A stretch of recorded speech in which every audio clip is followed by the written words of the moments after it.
Olá, meus irmãos, graça e paz seja convosco. O título da lição de hoje é Como Falar de Jesus. Eu estava aqui observando e fiquei pensando, para você falar de Jesus, você precisa viver com Jesus. Ninguém pode falar daquilo que não vive, ninguém pode falar daquilo que não conhece, e ninguém pode falar daquilo que não tem experiência. Então, passar tempo com Deus é a melhor coisa que existe. Quando você se vincula com Ele, quando você se relaciona com Ele, quando você conhece através de Sua palavra a bondade, a misericórdia, o grande amor que Ele tem, você não tem como ser a mesma pessoa. É impossível alguém se relacionar com Cristo intimamente e ficar do mesmo jeito. Então, como Pedro falou na lição de ontem, no capítulo 4, né? E ele chegou a escrever assim: não podemos deixar de falar daquilo que vimos e ouvimos. E em outro momento, ele é dito que quando eles falavam, isso assim, e eles tomaram conhecimento de que eles estiveram com o Senhor. Ou seja, quem estava ouvindo, a maneira dele falar e como ele estava agindo, ele fala: "Pai, isso aí é parecido com Cristo. Eles estavam com Cristo. Olha como é que eles falam. A mesma denúncia que foi feita agora no sentido positivo, foi falado anteriormente no sentido negativo, que eu quero dizer o seguinte: quando Pedro foi falado sobre ele, que ele era um dos galileus, ele disse que não era não, que você estava com Cristo. Não estou, não conheço esse homem. Ele negou, e nisso eu falo a questão da negação. Agora, ele mesmo disse: eu não posso deixar de falar daquilo que vi e ouvi. Ou seja, eu não tenho como impedir isso. Por quê? Porque aquilo que ele viveu, aquilo que ele ouviu, aquilo que ele presenciou, era algo tão impactante que era impossível ele ficar calado. Então eu penso assim: nenhum filho e filha de Deus jamais pode deixar de falar de Cristo se ela tem um relacionamento com Cristo. O coração da pessoa se enche de esperança, ela passa a ter um conceito de vida diferenciado. Quando se vive com Deus, irmãos, é outra coisa. Lembra-se de que o livro do Bulhão, né, ele descreveu, o título dele, Conhecer Jesus é Tudo. Então, quando você conhece Jesus, tudo muda na sua vida. Eu digo a vocês, irmãos, do fundo do coração, com maior alegria e com totalmente muita humildade, eu amo conhecer a Cristo a cada dia. Eu amo ter a certeza do que Ele tem feito por mim. Eu amo procurar falar dele de uma maneira agradável, positiva, para trazer esperança para aqueles que estão ao nosso redor. Sabe, esse tema da lição de hoje eu particularmente, me fez refletir muito sobre a maneira como eu estou permitindo com que Cristo apareça na minha vida.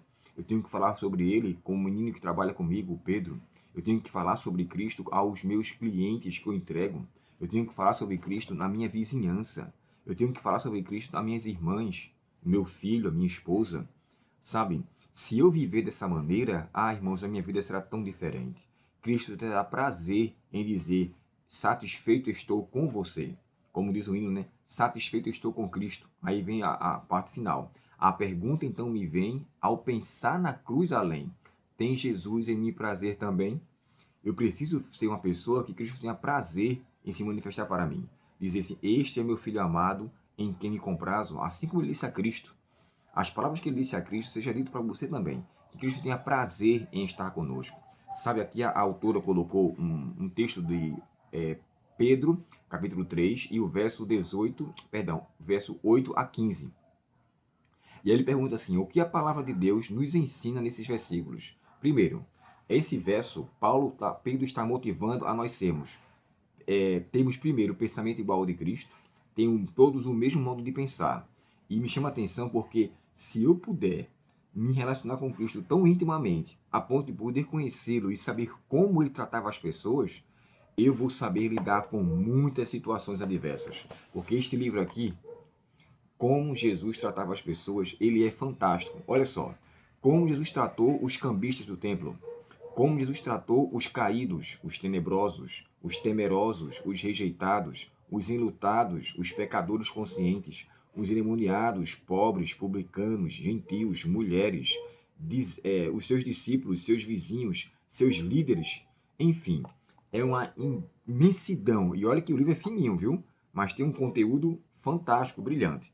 Então, como Jesus tratava as pessoas? E aqui está dizendo o seguinte: olha, para isso eu tenho que ser uma pessoa compassiva, amável. Isso está tudo no texto de Pedro, tá? Compassível, amável, misericordioso, humilde, não sendo vingativo, ser abençoador, sincero, abster-se da maldade, pacificador, uma pessoa que se consagra diante de Deus em Cristo, respeitosa e sincera. Isso é um dos adjetivos que nós encontramos para aquele que, na verdade, quer falar de Jesus. Para falar de Cristo, irmãos, nós precisamos ser desta maneira. E a autora colocou aqui embaixo, pelo menos 4 vezes, sobre oração. Peça a Deus. Eu, quando estou com alguém, eu peço naquele mesmo momento, faça uma oração silenciosa, Senhor, me ajuda a falar a palavra de esperança, para que essa pessoa veja através de mim um instrumento teu para levar a salvação. Se fizermos assim, irmãos, será tudo bem diferente. Que Deus, portanto, nos ajude e que saibamos como falar de Jesus vivendo com Ele. O ponto crucial é isso. Se você viver com Cristo, você terá propriedade para falar sobre Cristo. Vamos orar? Pai Celestial, muito obrigado pela Tua palavra, pelos conselhos e motivações que é contida para que sejamos pessoas amáveis, diferentes, e assim pregar a Tua palavra de acordo com a Tua vontade. Dá-nos esta bênção, Senhor, te pedimos, em nome de Jesus. Amém.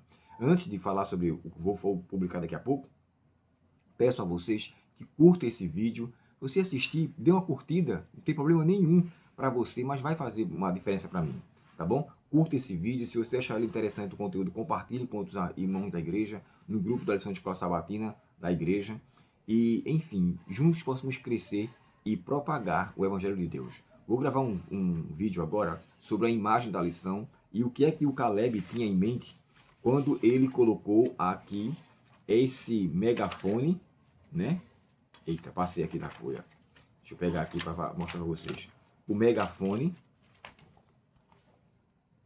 Olha só, eu falei para vocês sobre isso sábado, mas Caleb vai nos fazer entender, tá bom? Daqui a pouco eu vou gravar um outro vídeo falando sobre isso. Deus abençoe você e até o próximo estudo, se Deus quiser. Até logo.